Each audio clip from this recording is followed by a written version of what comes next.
Music forever, the music industry was one of the most powerful businesses in the world.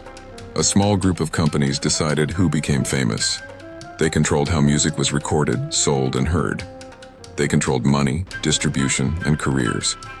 And they believed this power could never be challenged. They were wrong. Because the biggest disruption in music history did not come from a corporation, a billionaire, or a government. It came from a teenager.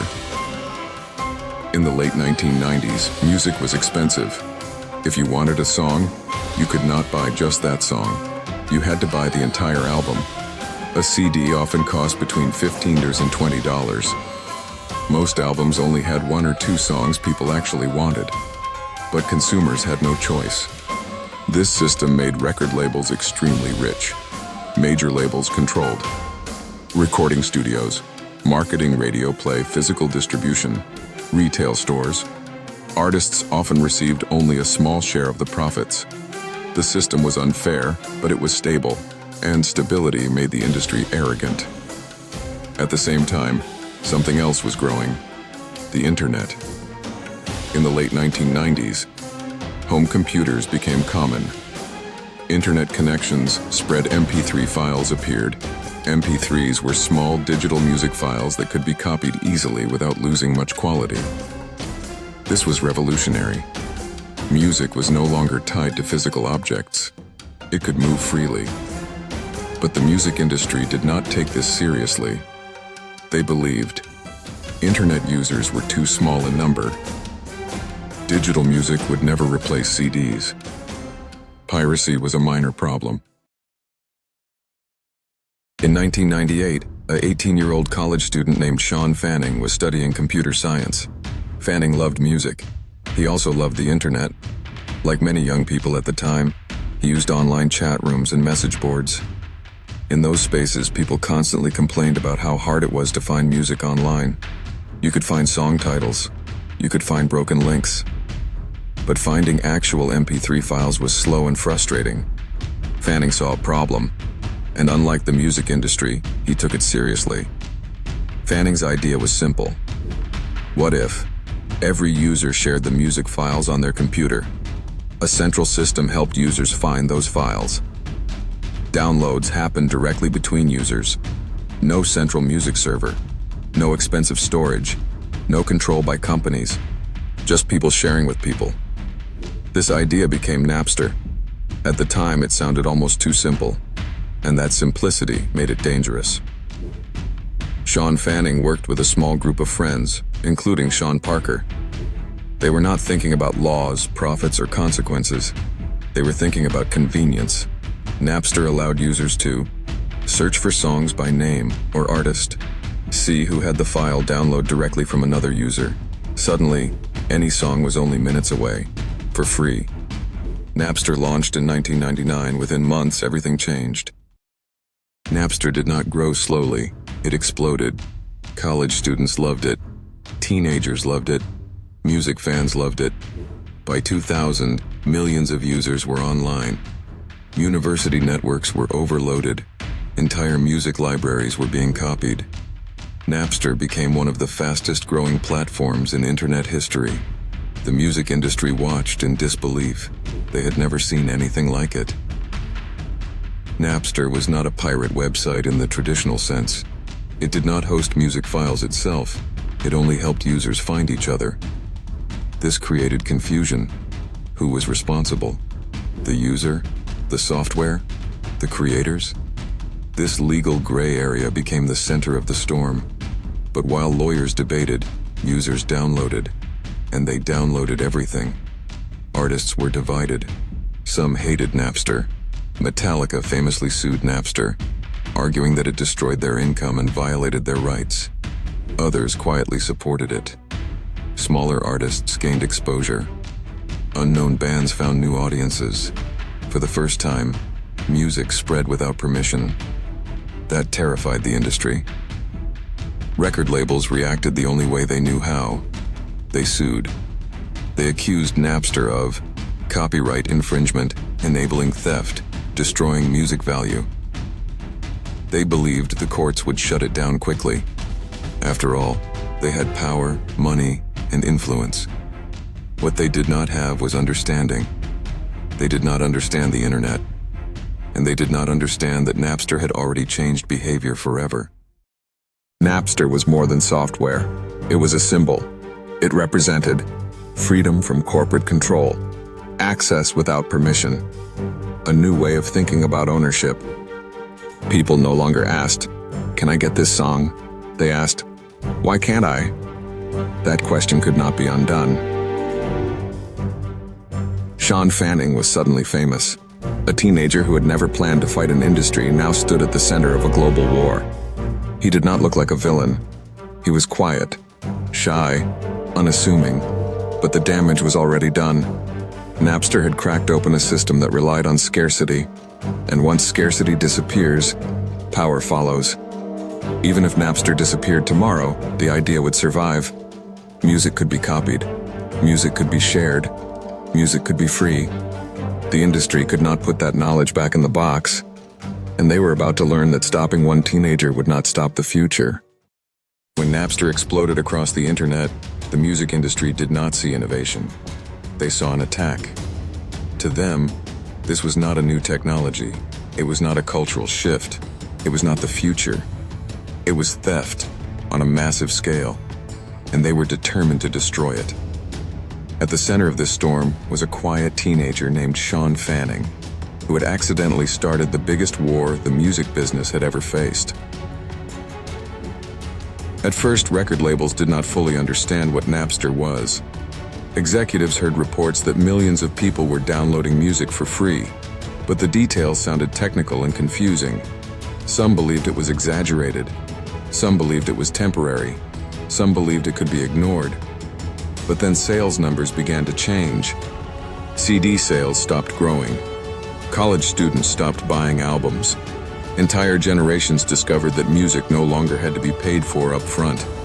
This was the moment panic set in. The music industry was built on control. They controlled how music was recorded, how it was distributed, how it was sold, how it was promoted. Napster removed nearly all of that. Artists could be shared without labels. Albums could be broken into individual songs.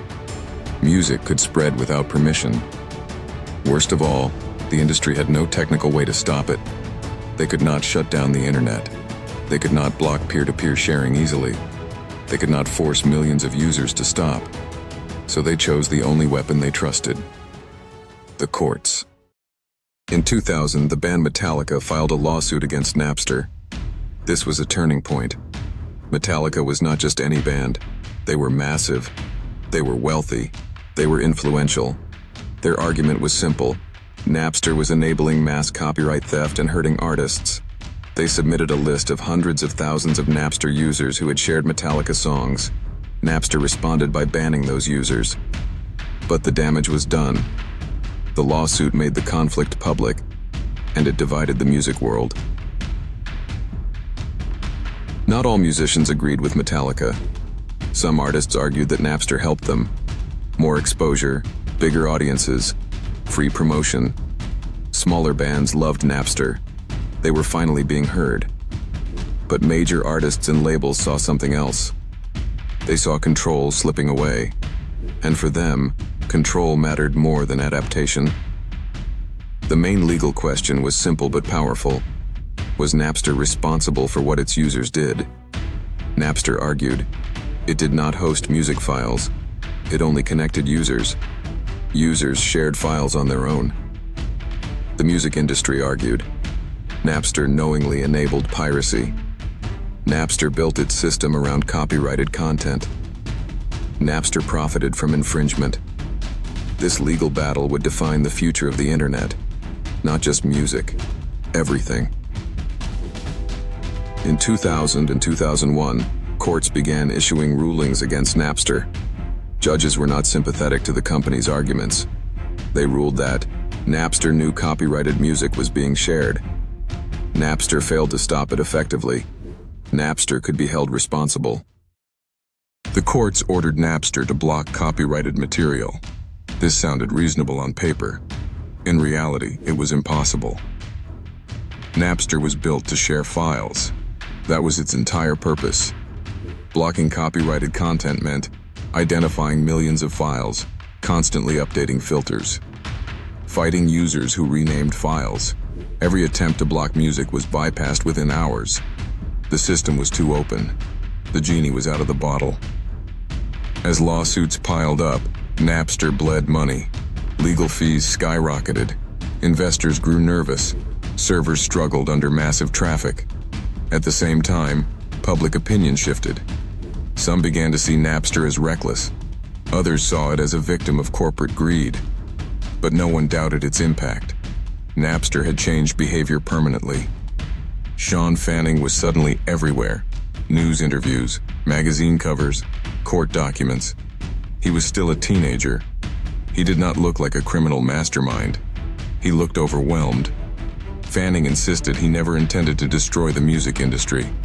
He wanted to make music easier to find. But intent no longer mattered. The machine had turned against him. In July 2001, Napster was forced to shut down its service. Millions of users logged in to find nothing.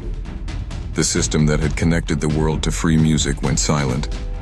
On paper, the music industry had won. Napster was gone. But the victory was an illusion. When Napster shut down, something unexpected happened. Music sharing did not stop. It multiplied. New services appeared. Gnutella, Kazaa, LimeWire, BitTorrent. These systems were even harder to control. They were decentralized. They had no central servers. They had no single company to sue. Napster had been the warning shot. The industry ignored the lesson. Instead of adapting, the music industry doubled down. They sued. Platforms, developers, users. College students, families. They tried to scare people into compliance. This strategy failed. You cannot sue an entire generation into changing behavior. People wanted digital music. The industry refused to give it to them legally, so people kept stealing it. Napster's fall took a toll on Sean Fanning.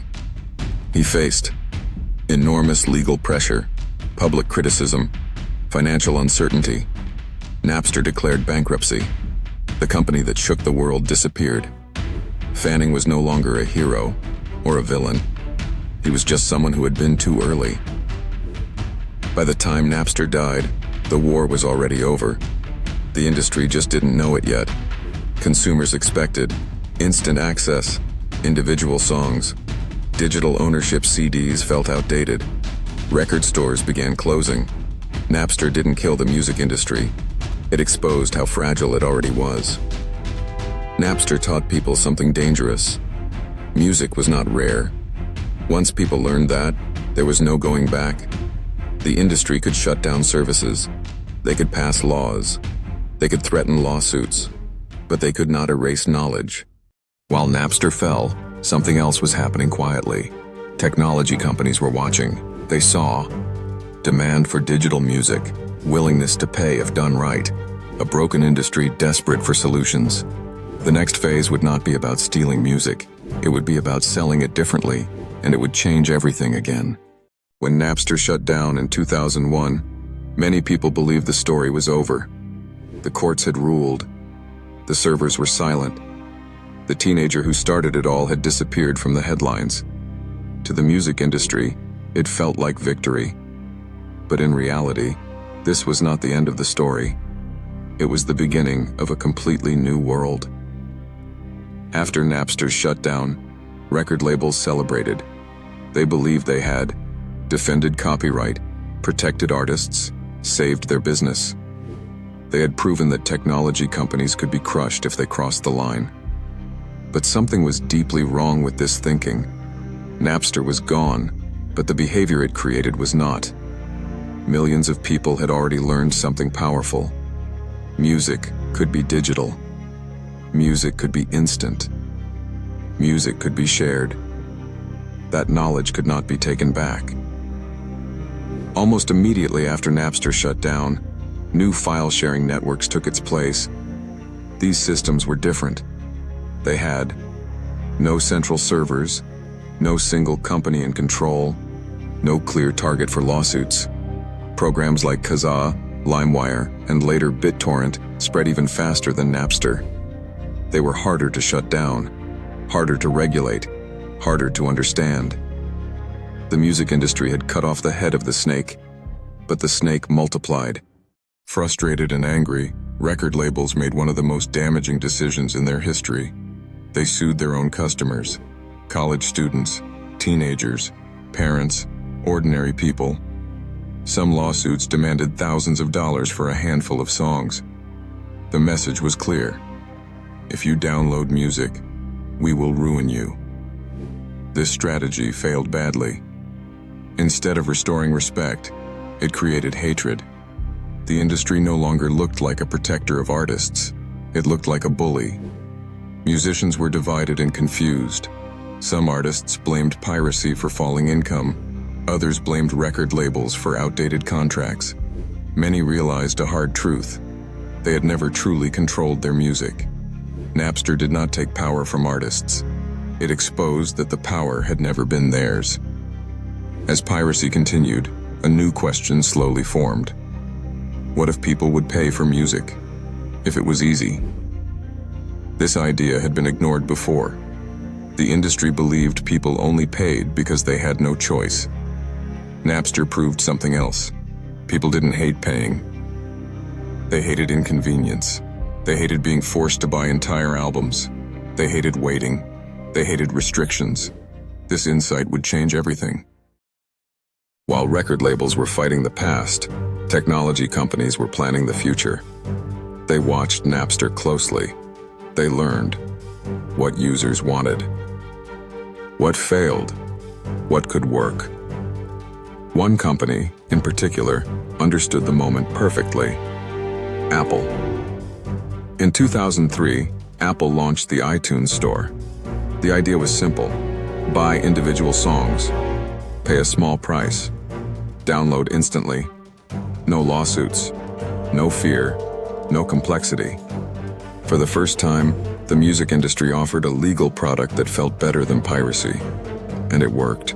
Millions of people paid, not because they were forced, because it was easier. This moment marked the real end of the old music industry, and the quiet confirmation that Napster had been right all along.